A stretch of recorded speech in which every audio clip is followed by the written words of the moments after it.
Alors, la situation dans l'Est de la République démocratique du Congo fait fuir certainement les capitaux. Les capitaux, il y a beaucoup de pertes par rapport à ça. On n'arrive pas certainement à bien maximiser, capitaliser, dû certainement à ce qui se passe dans l'Est de la République démocratique du Congo. Nous allons essayer d'en parler avec Jean-Baptiste Kasekwa. On va parler de l'insécurité, on va parler aussi de certaines exonérations, parce qu'il y a la situation d'insécurité. Jean-Baptiste, bienvenue. Merci David. Vous vous portez bien. Je me porte bien, mais scandalisé. Scandalisé par quoi? Par un arrêté provincial signé par le gouverneur militaire ad interim, Peter Chirimwami, et qui est sorti dans les réseaux sociaux.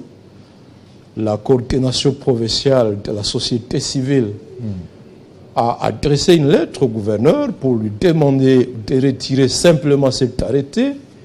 J'ai reçu des appels des opérateurs économiques de Boutemo, membres de la FEC, des opérateurs économiques de Goma, des opérateurs économiques de Kassindi, et même des déplacés qui se disent choqués. Choqués pourquoi?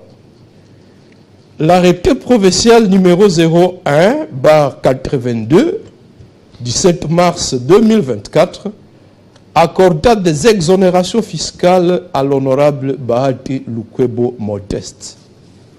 Exposé de motifs, le gouverneur dit, vu la lettre sans numéro du 3 février 2021 de l'honorable Bahati Lukwebo Modeste, demanda une exonération au paiement de l'impôt foncier et de l'impôt sur les revenus locatifs de ce patrimoine foncier de la ville de Goma dans la province du Nord Kivu.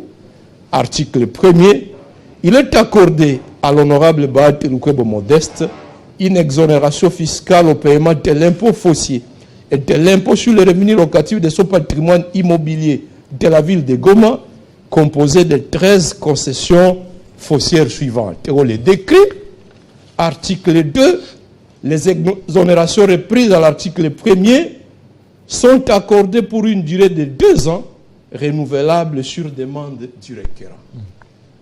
Cet arrêté choque l'opinion et il révolte. Comment c'est révoltant? Pourquoi il est révoltant? Il n'y a pas longtemps, le 7 mai de cette année, la société civile a adressé un mémo au président de la République avec comme objet nécessité de prendre des mesures visant à réduire sensiblement les charges fiscales à la population du Nord Kivu pendant cette période de guerre. Dans la partie nord de la province, les opérateurs économiques gémissent parce que leurs véhicules sont incendiés avec des marchandises d'EDA, des marchandises qui sont incendiées par les ADF après que ces opérateurs économiques aient payé tous les frais de douane à la douane de Kassindi. Depuis 2019, 2020, jusqu'à ce jour, ils ont adressé des lettres au gouvernement central pour demander non pas des exonérations, mais des allègements fiscaux. Sans suite. Les opérateurs économiques de Goma étaient ici l'année passée. J'ai leur mémo ici. Ils ont même réservé copie au président du Sénat, Modeste Bahati, pour dire la ville de Goma est asphyxiée. Tous les opérateurs économiques sont en train de fermer leurs boutiques, les uns pour aller recommencer leurs activités dans d'autres provinces, parce que Rutshuru ou Massissi, qui sont les débouchés, sont occupés par l'ennemi, les circuits économiques Butembo Goma fermés. Pour ramener la marchandise de Beni jusqu'à Goma, il faut passer par l'Ouganda, par le Rwanda. Un véhicule paye environ $1490. Et ces opérateurs économiques gémissent sous le poids des impôts. Ils demandent également des allègements fiscaux, sans succès. Curieusement, c'est à l'honorable président du Sénat à qui l'on accorde... Oui, mais c'est un président de la... C'est un président de l'Assemblée du Sénat et aussi un acteur majeur. C'est là que ça choque. C'est un acteur majeur de toutes les façons. Président du Sénat... Et en plus, ça reste aussi à vérifier si c'est vrai. Hein? La lettre est authentique. Oui, mais il n'y a pas de numéro de toutes les façons. Tous les numéros sont là. La première des choses que je demande, c'est que le président du Sénat renonce lui-même à ces exonérations qui choquent l'opinion.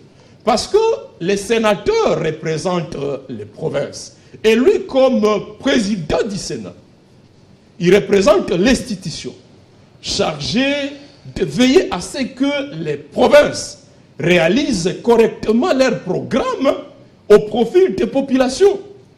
Mais comment se fait-il que dans une province comme le Nord Kivu, où le seul endroit où l'on peut encore obtenir des recettes à caractère provincial, c'est peut-être la ville de Goma et dans le secteur immobilier, comment se fait-il qu'il soit le premier bénéficiaire de ça? Et là où ça choque aussi, il sait que les provinces, non seulement le Nord Kivu, ne bénéficient pas de la retenue à la source depuis longtemps.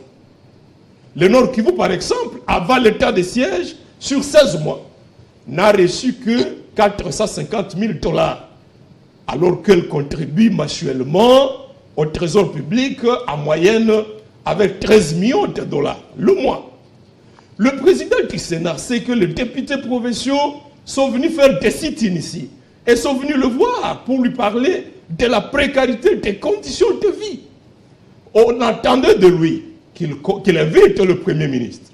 On attendait de lui qu'il convoque le ministre des Finances et le budget pour dire pourquoi vous placez les députés provinciaux, les institutions provinciales dans la précarité. Mais curieusement, c'est lui qui menait des démarches pour obtenir des exonérations. Non. Donc, la première chose, c'est que lui-même renonce à ça. La deuxième, il faut que le gouverneur militaire du Nord qui vous retire ça le plus rapidement possible.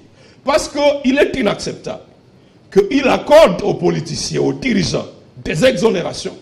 En même temps, il ne s'implique pas pour en accorder aux opérateurs économiques. Bien plus, il crée des taxes. Aujourd'hui, à Kassindi, on parle d'une taxe sur le cacao, l'exportation du cacao et du café. C'est-à-dire tous ces agriculteurs qui relèvent, qui prennent le cacao sous les massacres des ADF. Le gouverneur vient destituer une structure monstre. On se pose la question si c'est une structure publique ou privée, à laquelle il donne le droit de prélever 10 $ par tonne de cacao. Donc, là, c'est le gouverneur. C'est le gouverneur. Et ce qui fait qu'un kilo de cacao coûte 8 $ en Ouganda, mais ça devient maintenant à 5,5 au Congo. Parce que l'État congolais multiplie les prélèvements sur l'agriculteur déjà meurtri qui récolte le cacao au prix du sang. Au lieu d'accorder des allègements fiscaux à celui-là, on en accorde aux dirigeants politiques. Est-ce que c'est juste ça? À Goma, il y a une bataille autour de la taxe sur la valeur ajoutée.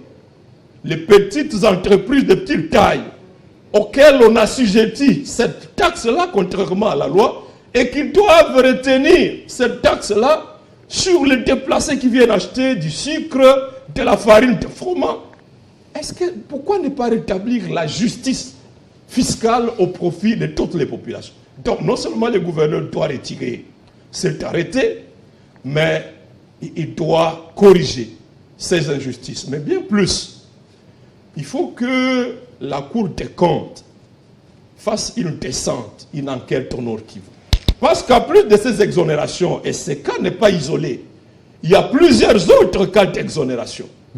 Il y a également des nantissements, c'est-à-dire sous prétexte de construire des artères, des routes à Goma et à Butembo, on accorde le droit à des particuliers de prélever des taxes, des grands contributeurs du Nord Kivu, à des particuliers pendant 2 ans, pendant 3 ans. Des marchés conclus par la formule de gré à gré. Et on apprend que 1 kilomètre de route sera réhabilité moyennant 5 millions de $. On est en train de brader les recettes des provinces. Il faut qu'il enquête parce que, en réalité, si l'Assemblée provinciale du Nord Kivu était opérationnelle, il y a longtemps que cette Assemblée se serait saisie de ces dossiers d'exonération et aurait destitué déjà le gouverneur. Mais pour terminer, il faut que les députés provinciaux également tirent les leçons de tous ces scandales. Parce que, figurez-vous, si 2, 3, 10 sénateurs usent de leurs immunités, de leur mandat pour obtenir des exonérations, non seulement auprès des gouverneurs des provinces, mais également auprès des ministres des Finances. Mais comment ces sénateurs sauront contrôler le gouvernement, sauront défendre les intérêts des provinces? Parce que finalement, je comprends pourquoi on parle de la corruption dans l'élection des sénateurs et des gouverneurs. Un affairiste, candidat sénateur, va distribuer 50 000 $ à 8 et 10 sénateurs, ça fait 500 000, mais pour obtenir des exonérations de 1 200 000 $ sur 300, sur 5 ans. Donc, on sacrifie toutes les recettes de la province au profit d'un réseau, d'une catégorie d'acteurs politiques, à contrepartie d'un petit montant de 50 000, de 30 000 que l'on a accordé aux députés. Et ce sont les électeurs du député qui sont sacrifiés. Le programme du gouvernement provincial ne sera jamais exécuté, alors que si ces sénateurs devaient défendre les intérêts des provinces, eh bien, même le député provincial bénéficierait de son salaire de manière régulière, bénéficierait de ses indemnités de sortie, des frais d'installation. Donc, ces cas d'exonération fiscale qui choquent l'opinion doivent nous interpeller pour dire qu'il faut que l'on soit rigoureux dans la sélection des dirigeants, principalement au Parlement, aussi bien à l'Assemblée nationale qu'au Sénat, pour que l'on fasse la séparation entre ceux qui font les affaires et ceux qui font la politique. Merci. Parce que finalement, la politique devient, contrairement à ce que l'on disait sous l'impair égale servir, se servir non. Mais ici, Sénat égale se servir. Au lieu de défendre des exonérations au profit des provinces, au profit des populations, chaque sénateur, chaque député, qui est lui-même opérateur économique, il défend les exonérations au profit de lui-même, auprès des ministres des Finances, auprès des gouverneurs. Et les projets des sociétés des provinces sont sacrifiés. Nous devons tirer la sonnette d'alarme et corriger les choses. Merci beaucoup pour cette sonnette d'alarme. Je pense que c'est bien entendu.